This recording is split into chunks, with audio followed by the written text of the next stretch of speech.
नमस्कार दोस्तों।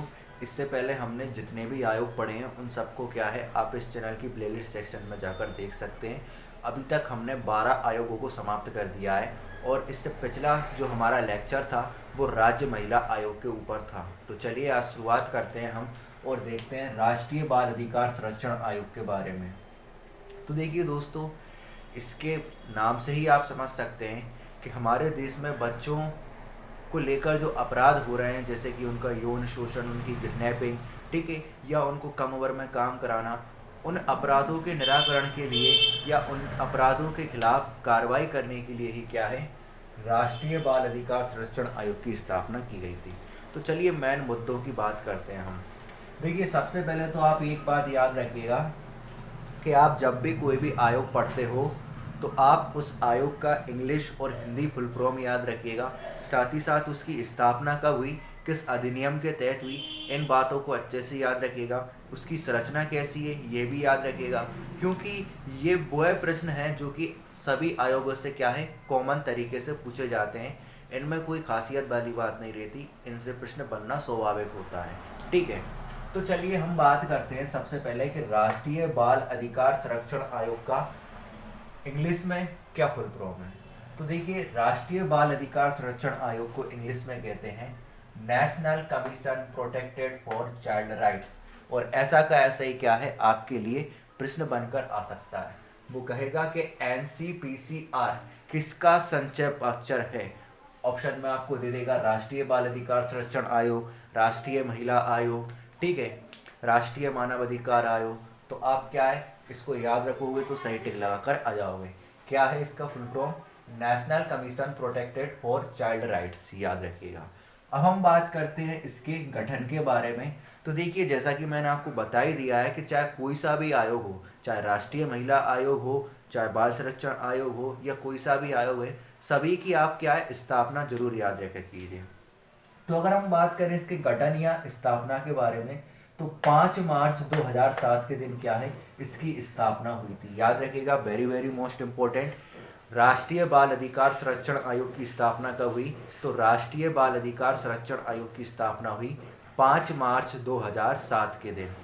इसके बाद याद रखिएगा किस अधिनियम के तहत लाया गया, तो बाल अधिकार संरक्षण अधिनियम 2005 के तहत लाया गया। ठीक है, देखिए यहाँ पर कुछ बच्चों को कंफ्यूज होता है। वो कहते हैं कि अधिनियम, उनका कहना है कि अधिनियम और स्थापना को लेकर क्या है, अधिनियम के बारे में पूछते हैं तो स्थापना का लगा जाते हैं, या स्थापना के बारे में पूछते हैं तो अधिनियम को लगाते हैं। तो देखिए, मैं आपको एक यहाँ पर छोटी सी बात बताना चाहता हूँ।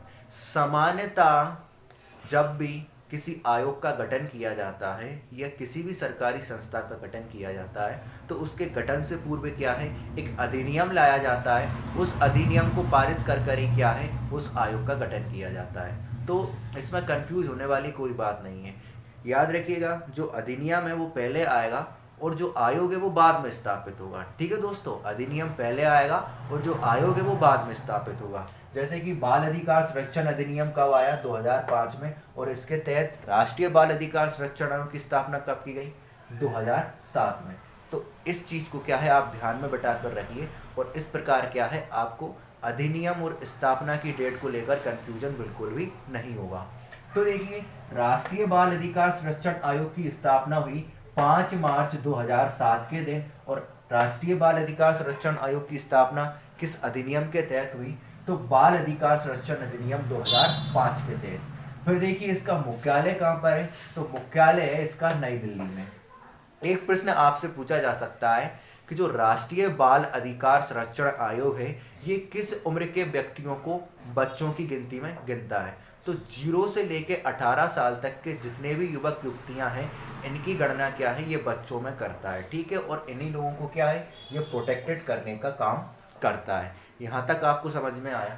चलिए आगे बढ़ते हैं। अब हम बात करते हैं संरचना के बारे में। तो देखिए, इसमें एक अध्यक्ष होता है और क्या होते हैं 6 सदस्य होते हैं, और इन सभी को मिलाकर कुल कितने सदस्य हो जाते हैं 7। तो याद रखिएगा, एग्जाम में क्वेश्चन पूछा जाए कि अध्यक्ष समेत कुल कितने सदस्य होते हैं राष्ट्रीय बाल अधिकार संरक्षण आयोग में, तो आप कितने कहोगे 7 सदस्य। ठीक है, इसके बाद देखिए यहाँ पर क्या है 2 महिला सदस्य का होना क्या है, अनिवार्य है। इन 6 सदस्यों में से क्या है, 2 महिला सदस्य का होना क्या है, अनिवार्य है।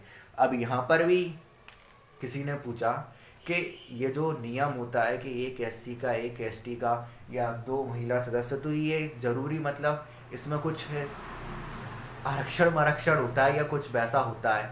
तो देखिए यहाँ पर भी देखिए, ये जो रूल्स बनाए जाते हैं सरकार के द्वारा, ये संबंधित आयोग की स्थिति को देखकर बनाए जाते हैं, ठीक है, कि कैसा आयोग है जो काम करेगा, उसी के अकॉर्डिंग क्या है, नियम बनाएंगे।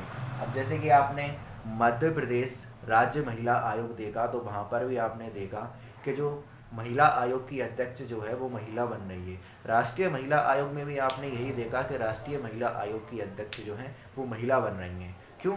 क्योंकि महिलाओं को महिलाएं ज़्यादा अच्छे से समझ सकती हैं। इसी प्रकार राष्ट्रीय बाल अधिकार संरक्षण आयोग जो है उसमें ऐसा नियम क्यों बनाया गया है कि 2 महिला सदस्य अनिवार्य हैं? क्योंकि एक बच्चा जो है वो अपने पिता की तुलना में माता के क्या है, समीप ज़्यादा रहता है, ठीक है। पिता तो व्यवसाय पे जाने से पूर्व और व्यवसाय से आने के बाद उसकी देखरेख करता है या उसके साथ होता है, लेकिन माता ज़्यादातर रहती है, तो बच्चे की समझ माता को ज़्यादा होगी। इस प्रकार क्या है, यहाँ पर ये नियम है कि देखिए कम से कम इन 6 सदस्यों के अंतर्गत 2 महिला सदस्यों का होना आवश्यक है। तो देखिए अगर हम बात करें संरचना की, तो देखिए इसमें एक अध्यक्ष होता है, 6 सदस्य होते हैं, और इन सभी सदस्यों को मिलाकर कुल कितने सदस्य होते हैं, 7। इन 6 सदस्यों में से कम 2 महिला सदस्य का होना अनिवार्य है। इसके बाद हम बात करते हैं इसकी योग्यताओं के बारे में। तो अध्यक्ष की योग्यताओं के बारे में बात करें तो कोई एक ऐसा फेमस पर्सन होना चाहिए जिसने बच्चों के कल्याण हेतु असाधारण कार्य किए हों। सदस्यों की बारे में बात करें तो शिक्षा, और देखिए राष्ट्रीय बाल अधिकार संरक्षण आयोग है तो बच्चों से संबंधित जो भी विषय हैं, जैसे कि यहाँ पर आप देख सकते हैं बाल स्वास्थ्य देखभाल हुआ, ठीक है, बाल श्रम हुआ, या बच्चों को लेकर जो भी कानून बनाए गए हैं उन कानूनों की पूर्णतः समझ हो, ज्ञान हो, ठीक है, बच्चों के भीतर जो तनाव होता है उस तनाव का कैसे उन्मूलन किया जाए। आजकल मॉडर्न एज में बच्चे भी काफ़ी ज़्यादा क्या है, तनाव में रहते हैं, तो उनको तनाव से कैसे दूर रखा जाए। और बच्चों को आप सब देखते हैं कि बच्चे आजकल ऐसी उसमें हमको देखने को मिलते हैं जिसमें हम उम्मीद नहीं कर सकते। कई बार तो ऐसा होता है, कई बच्चों के द्वारा ऐसे अपराध कर दिए जाते हैं जिसके बाद क्या है, उनको सुधार गृह में भेजा जाता है। तो उनको इन सभी चीज़ों से कैसे दूर रखा जाए, इन सब बातों में क्या हो, वो एक्सपर्ट होना चाहिए, ठीक है दोस्तों। इसके बाद देखिए यहाँ पर नियुक्ति एक स्पेशल है। नियुक्ति से क्या है, आपके लिए प्रश्न बन सकता है। देखिए अगर बात की जाए आप लोगों के लिए कि राष्ट्रीय बाल अधिकार संरक्षण आयोग के अध्यक्ष की नियुक्ति कौन करता है, तो केंद्र सरकार बिल्कुल नहीं करती है, बल्कि एक चयन समिति होती है। उस चयन समिति की सिफारिश के आधार पर केंद्र सरकार करती है। देखिए राष्ट्रीय बाल अधिकार संरक्षण आयोग का जो अध्यक्ष होता है उसका चुनाव एक चयन समिति के द्वारा होता है, और इस चयन समिति में भी क्या है, एक अध्यक्ष होता है जो कि महिला एवं बाल विकास मंत्रालय का प्रभारी मंत्री होता है, और इसके अलावा क्या है, 2 अन्य सदस्य भी होते हैं। ये लोग क्या करते हैं, राष्ट्रीय बाल अधिकार संरक्षण आयोग के अध्यक्ष का चुनाव करते हैं, और उसके बाद सेंट्रल गवर्नमेंट के पास ये सिफारिश करते हैं कि संबंधित व्यक्ति को क्या है, राष्ट्रीय बाल अधिकार संरक्षण आयोग का अध्यक्ष बना दिया जाए, ठीक है। तो याद रखिएगा, देखिए अगर पूछा जाए कि राष्ट्रीय बाल अधिकार संरक्षण आयोग के अध्यक्ष का चुनाव कौन करता है, तो याद रखिएगा चयन समिति के द्वारा आता है, ठीक है। चयन समिति के द्वारा क्या है, होता है। राष्ट्रपति, प्रधानमंत्री, संसद लगाकर मत आइएगा, ठीक है। और चयन समिति में कौन कौन शामिल होता है, तो ये भी आप लोग याद रखिएगा कि महिला एवं बाल विकास मंत्रालय का प्रभारी मंत्री और अन्य 2 सदस्य, ठीक है। महिला एवं बाल विकास मंत्रालय का प्रभारी मंत्री क्या है, उसका सदस्य होता है, ठीक है। इसके बाद याद रखिएगा, देखिए यहाँ पर एक बात और है, क्या है कि सदस्यों का चुनाव कौन करता है, तो सदस्यों का चुनाव जो है वो केंद्र सरकार करती है। अध्यक्ष का चुनाव चयन समिति के द्वारा केंद्र सरकार के तहत होता है, जबकि सदस्यों का चुनाव सीधे केंद्र सरकार के द्वारा होता है। इस बात को अच्छे से याद रखिएगा। फिर देखिए हम सब ये आयोग के अंतर्गत पढ़ते हैं कि त्याग पत्र कौन लेता है, हटाता कौन है, वेतन भत्ते कौन निर्धारित करता है, ठीक है, सेवा शर्तों को कौन देखता है। तो ये सारी बातें जो हैं वो केंद्र में केंद्र सरकार करेगी, और राज्य में क्या है, राज्य सरकार करेगी। तो राज्य बाल अधिकार संरक्षण आयोग के संदर्भ में पूछा जाए कि कौन नियुक्त करेगा, कौन हटाएगा, ठीक है, तो वो राज्य के अकॉर्डिंग आप लगाया ना। और केंद्र में बात की जाए तो केंद्र सरकार में, ठीक है। इसके बाद देखिए, आपने पढ़ा होगा राष्ट्रीय महिला आयोग के अंतर्गत, बिल्कुल वैसा क्या है यहीं पर है, जो राष्ट्रीय बाल अधिकार संरक्षण आयोग है, ये क्या है, अपनी 3 बैठकें आयोजित करता है। और अगर कोई भी व्यक्ति इन 3 बैठकों में बिना किसी कारणवश, बिना कोई सूचना दिए हुए अनुपस्थित होता है, तो क्या है, संबंधित व्यक्ति को अपने पद से अपदस्थ किया जा सकता है सरकार के द्वारा। इसके बाद देखिए, यहाँ पर एक बात और कही गई है कि अगर मान लीजिए कोई व्यक्ति, अब चाहे वो अध्यक्ष हो या सदस्य हो, जो कि राष्ट्रीय बाल अधिकार संरक्षण आयोग के अंतर्गत काम करता हो, अगर आप उसे अपने पद से निष्कासित कर देते हो, मान लीजिए उसने खुद इस्तीफा दे दिया, या वो 3 बैठकों में अनुपस्थित हो गया, या फिर उसके ऊपर कदाचार, भ्रष्टाचार, किसी भी प्रकार का कोई आरोप लग गया, ऐसे में क्या है, अगर वो व्यक्ति क्या है अपने पद से अपदस्थ हो जाता है, तो 90 दिन के भीतर क्या है, आपको नए व्यक्ति की नियुक्ति करना आवश्यक है। अगर ऐसा नहीं किया तो फिर आपके विरुद्ध वो होगा, ठीक है। इसके बाद देखिए, हम बात करते हैं राष्ट्रीय बाल अधिकार संरक्षण आयोग के पदावधि के बारे में। इसके सदस्य और अध्यक्षों की कितनी पदावधि होती है, तो याद रखिएगा, अध्यक्ष की पदावधि होती है 3 साल या 65 वर्ष, याद रखिएगा, ठीक है, दोनों की अलग अलग होती है। 3 साल या 65 वर्ष जो भी पहले हो, ये अध्यक्ष की होगी, और 3 साल या 60 वर्ष जो भी पहले हो, ये सदस्य की होगी, ठीक है दोस्तों। तो 3 साल या 65 वर्ष किसकी होगी, अध्यक्ष की, और 3 साल या 60 वर्ष किसकी होगी, सदस्य की, ठीक है। इसके बाद याद रखिएगा, देखिए, जो आपका राष्ट्रीय बाल अधिकार संरक्षण आयोग है, इसके प्रथम अध्यक्ष थे कौन, शांता सिन्हा, और वर्तमान अध्यक्ष कौन है, प्रियंक कानूनगो, ठीक है। अब इसमें इतना डिटेल में याद रखने की कोई आवश्यकता नहीं है कि पहले ये थे, दूसरे ये थे, सभी में से कौन से नहीं रहे हैं, ठीक है। और इसके अलावा सबसे लंबे, सबसे छोटे, ये सब कुछ याद रखने की जरूरत नहीं है। तो देखिए, राष्ट्रीय बाल अधिकार संरक्षण आयोग तो क्या है, हमने यहाँ पर समाप्त कर दिया।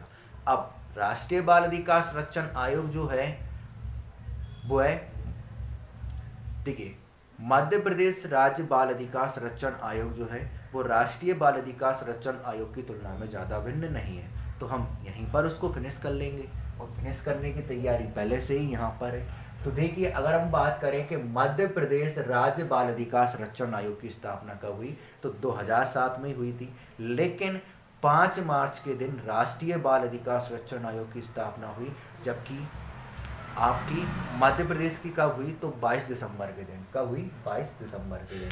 मुख्यालय उसका नई दिल्ली में है, जो कि स्वाभाविक है, केंद्रीय स्तर का है तो नई दिल्ली में होगा। ये प्रदेश के तो इसका मुख्यालय कहाँ पर है, भोपाल में है। इसके बाद देखिए, किस अधिनियम के तहत हुई, तो वही बाल अधिकार संरक्षण अधिनियम 2005 के तहत हुई। इसके बाद देखिए, संरचना वही होती है, आयु वही होती है, योग्यता सारी वही होती है। इसमें भी क्या होता है, चुनाव राज्य की चयन समिति के द्वारा होता है, ठीक है। इसके अलावा फिर अध्यक्ष, ठीक है। फिर देखिए, त्याग पत्र हटाना, ये सब कुछ राज्य सरकार करती है, ठीक है। सारी बातें यहाँ पर सब एक जैसी हैं। बस ये याद रखिएगा कि वर्तमान में मध्य प्रदेश राज्य बाल अधिकार संरक्षण आयोग के अध्यक्ष कौन है, राघवेंद्र शर्मा। याद रखिएगा, वर्तमान में मध्य प्रदेश राज्य, ठीक है, मध्य प्रदेश राज्य बाल अधिकार संरक्षण आयोग के अध्यक्ष कौन है, राघवेंद्र शर्मा। तो उम्मीद करते हैं आपको ये वीडियो लेक्चर अच्छा लगा होगा। अच्छा लगा हो तो लाइक कर दीजिए, नहीं लगा हो तो डिसलाइक करके कमेंट में बताइए कि अच्छा नहीं लगा हो, और इसको ज़्यादा से ज़्यादा शेयर कर दीजिएगा। और अब जो है आपके आयोग जो है वो ख़त्म की तरफ ही हैं, तो आगे हम किसी और आयोग के साथ आपको लेकर मिलते हैं। तब तक के लिए जय हिंद, जय भारत। पढ़ते रहिए, बढ़ते रहिए। Best of luck.